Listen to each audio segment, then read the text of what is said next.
Dear devotees, we have just 2 days left in this series on the Shikshashtak.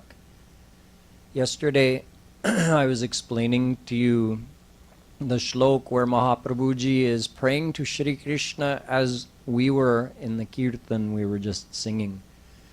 When will that day come that while chanting your name, tears will come to my eyes, my heart will melt, my body will thrill when I think of you and when I chant your name? When will that day come so that I know I'm making progress on this path?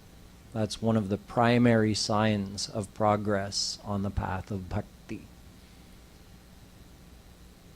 Further ahead, Sri Chaitanya Mahaprabhuji describes what we can say is the ultimate state of longing for Sri Krishna. He says, Yugaitam nimeshena chakshusha pravrishayitam shunyaitam jagat sarvam govinda virahena me. He's referring to a devotee's viraha for Sri Krishna. Viraha is described as a sweet pang of separation, a pang you feel in your heart, like a deep but sweet pain of separation. We call that viraha.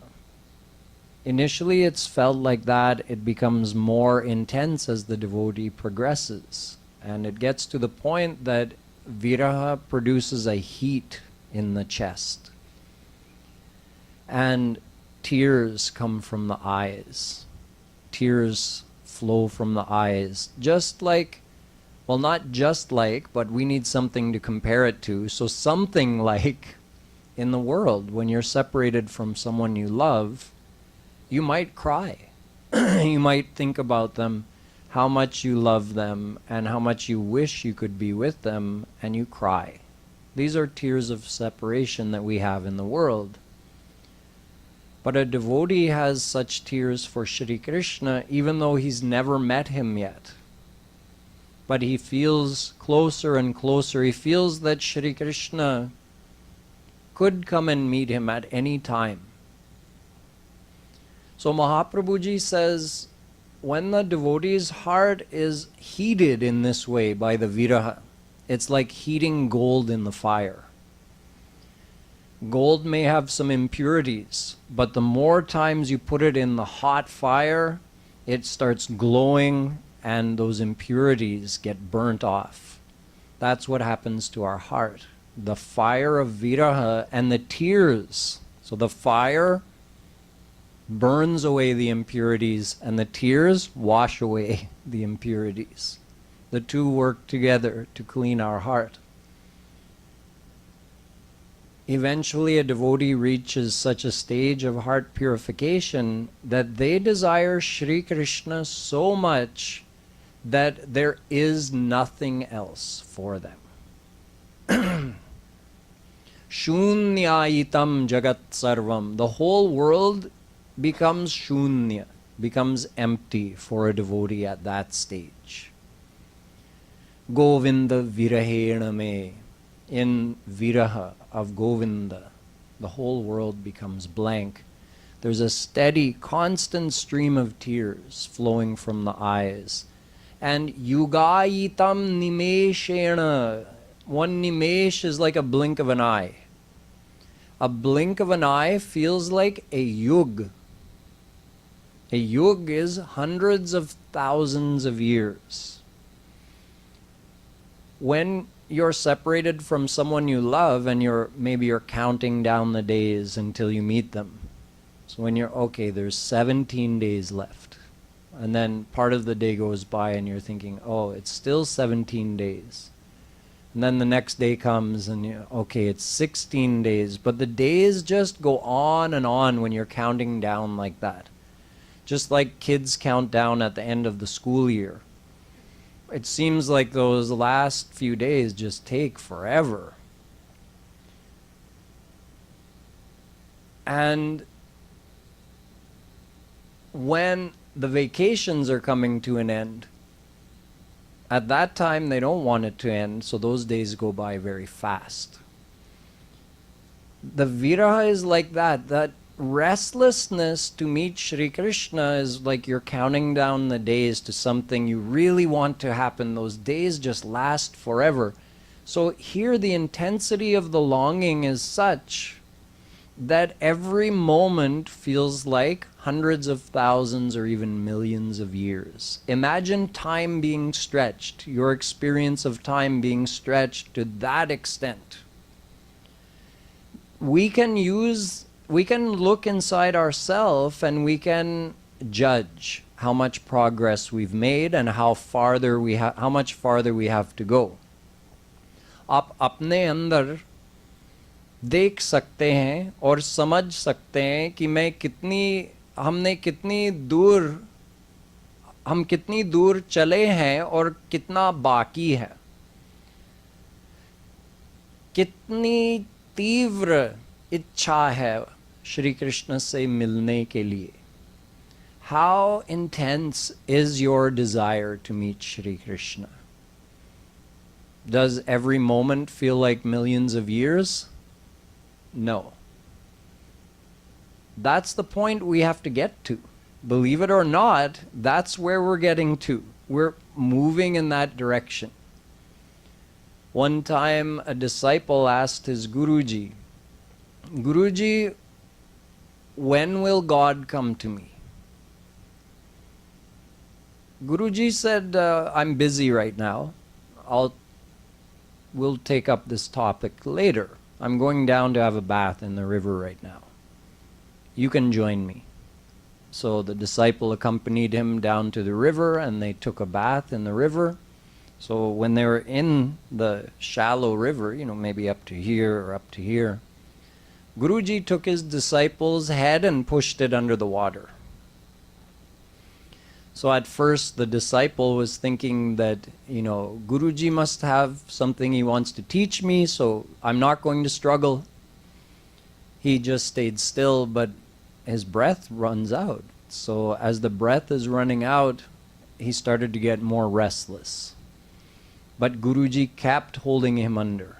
So he's thinking, Guruji is going to let me up any time now. He kept waiting. Now his breath is really coming close to the end, so he started to struggle to get up, and Guruji held him down more. And when he got to the point that he felt like he was going to lose consciousness, Guruji pulled him up and he took his breath, like filled his lungs with the air.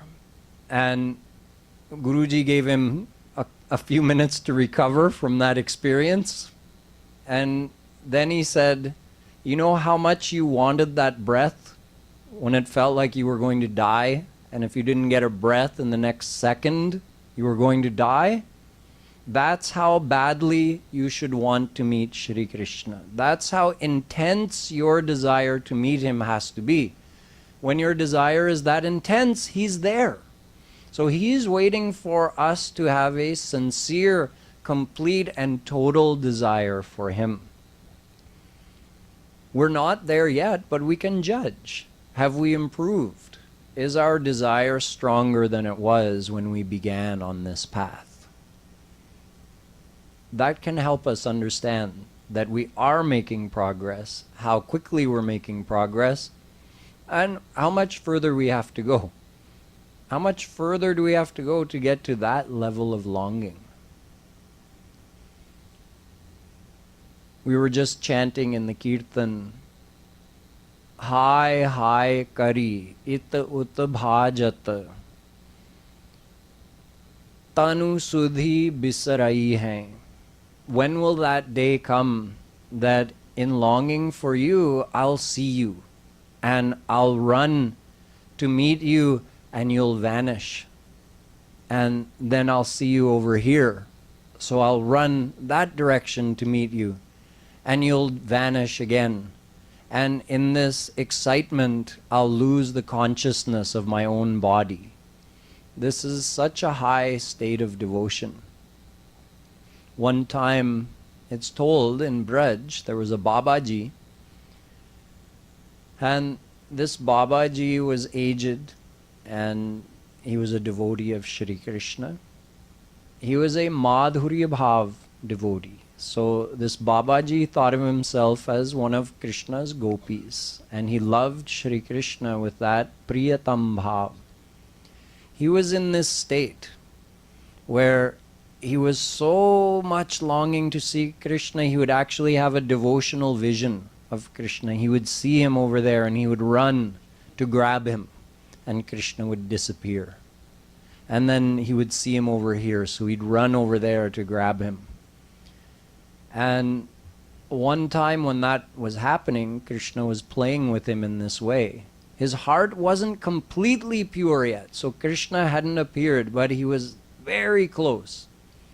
So one time when this game was going on, Babaji's matted hair, his matted locks, got tangled in a bush. Because he was in the jungle, and he was running to try to catch Krishna, and his hair got entangled in a bush. So he started to unentangle it himself, and then he thought, let me just wait. My beloved may be enjoying this jhanki of me in this humorous position with my hair all entangled. He might be laughing. So let me just stay like this. ऐसे ही रह गए, अपने जटे को सुलझे नहीं,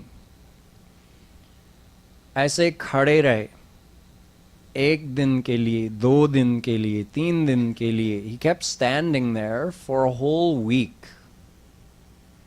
And he's decided, I'm not going to untangle my hair. I'll wait for my Priyatam to come and untangle my hair with his own hands. He kept standing and waiting. So Krishna came, but he came not as Krishna. He was in disguise as like a regular man, you can say. So he came and he says, Babaji, I've been walking by here every day for the last week, and I've been seeing you, and I'm just wondering to myself that why are you so lazy that you can't untangle your hair? I mean, it's been 7 days, you're still caught up here. So Babaji's answer was, you don't get in the middle of an issue between husband and wife. In other words, Babaji is the wife, Shri Krishna is his husband. Don't get in the middle. It'll end badly for you. So Krishna went on his way. Then he appeared again as Shri Krishna. But Babaji wasn't done. He appears as Shri Krishna. Everyone can turn their phones off when they come in the mandir. We have a chorus of phones every day almost, it seems like.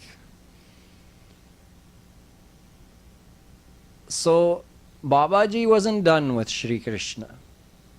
He says, you know what? I don't know if you're really my beloved, because my beloved is Radhika Ramana Shyam. The beloved of Radharani is my beloved. You're here alone? How do I know you're my beloved? He's thinking, I don't want just darshan of Krishna, I want a 2-for-1 deal. I want Radharani to come too.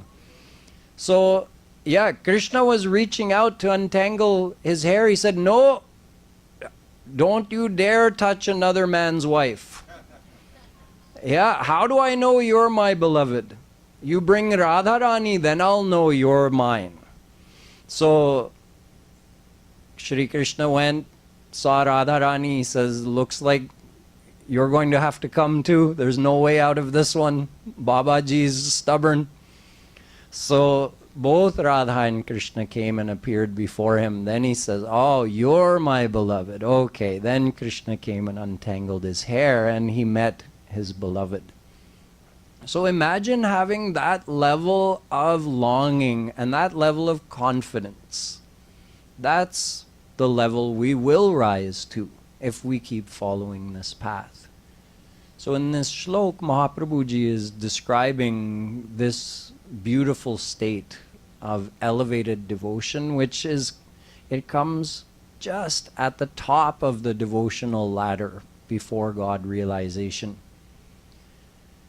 Kripaluji Maharaj tells a story about a similar Babaji when Kripaluji Maharaj was young and he was walking in the jungles of Madhya Pradesh, and he himself was absorbed in various states of Mahabhav. He told the devotees a long time ago that he came across this elderly Babaji who was sitting in the jungle outside of his hut. He had a very simple hut, and this Babaji used to sit outside on the path, just like we were saying, Bata, Nihari, Tihari, Pal Pal. He's looking to the path that someone could approach through the jungle to come to his hut. So he's sitting there and watching the path expectantly. And he has a broken piece of mirror and a broken comb.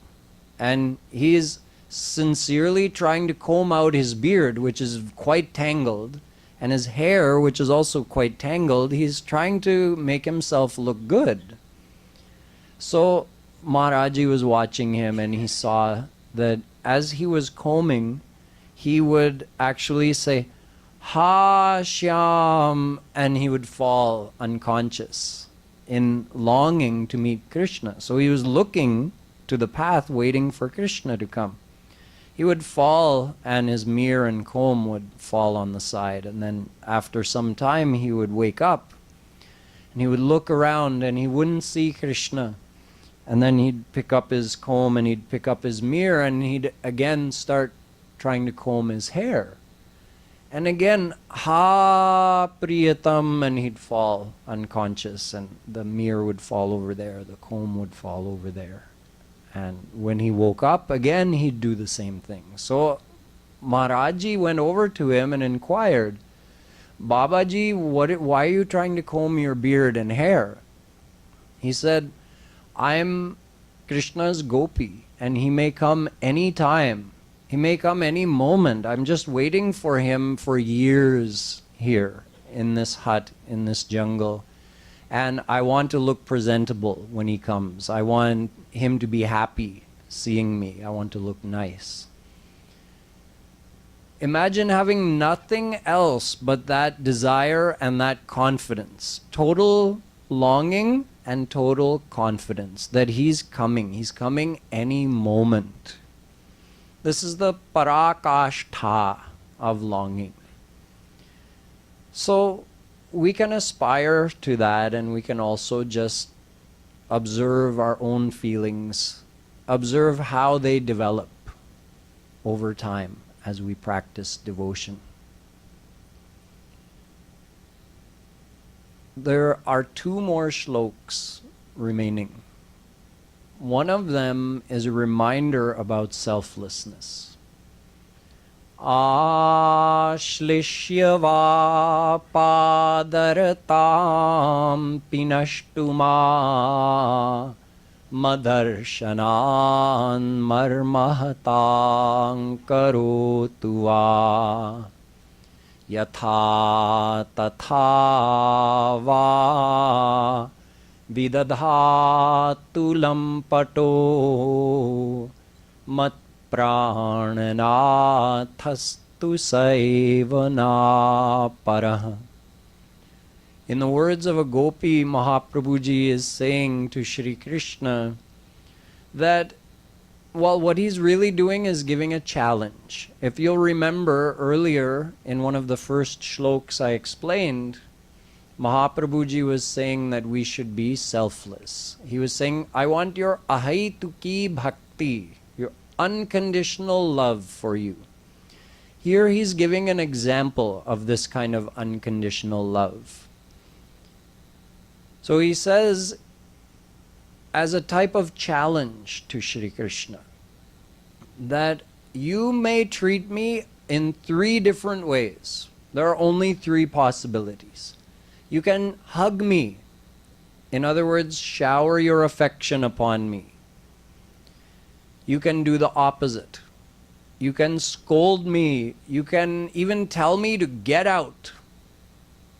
Or in between, udas. Oh, I don't even know you. Who are you?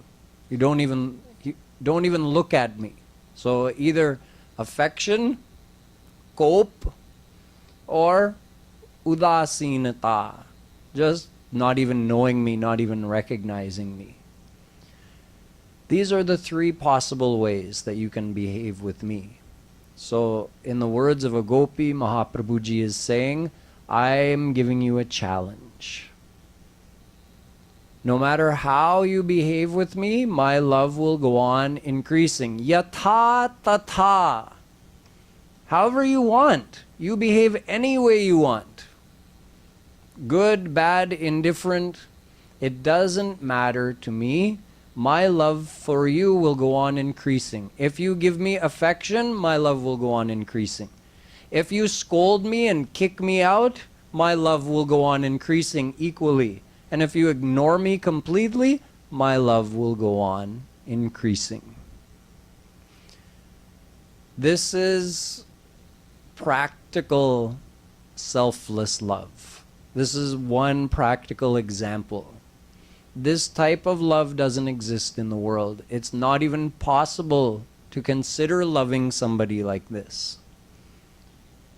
Our love in the world is dependent upon us receiving the happiness that we expect from a certain person's behavior. That's why we love them, because they love us in a certain way, they give us affection in a certain way, they behave with us in a way that gives us happiness. But in devotion, we have to transcend that.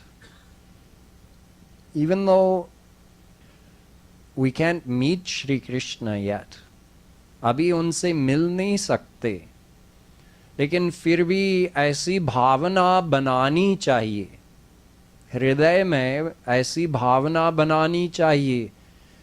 Challenge दो उनको, चुनौती दो उनको कि जैसे भी करो, मुझे अच्छा प्रारब्ध दे दो, बुरा प्रारब्ध दे दो,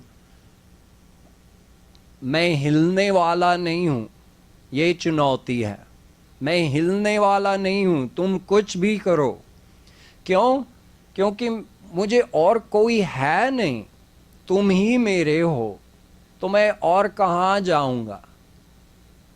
Where else would I go?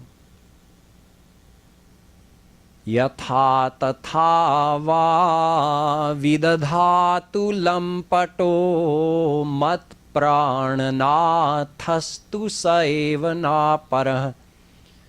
Sa eva, you only are mine. Na paraha, there's no one else. Prananath, you are the Lord of my soul. You are the life of my life. Where else would I go? There is no one else for me. So when a devotee understands this, that Krishna alone is mine, there's nowhere else I could go, He is my refuge, He is my true love, then you take that next step and develop those feelings of selfless love. That whatever happens to me, however you treat me, I'm only going to go on loving you more and more and more. There's one example of this with the gopis, the prime example, how the gopis embodied this selfless love for Shri Krishna. So I'll explain that to you tomorrow, as well as the final shlok, which tells about 7 stages of progress on the path of bhakti. Boliye Vrindavan Bihari Lal Ki.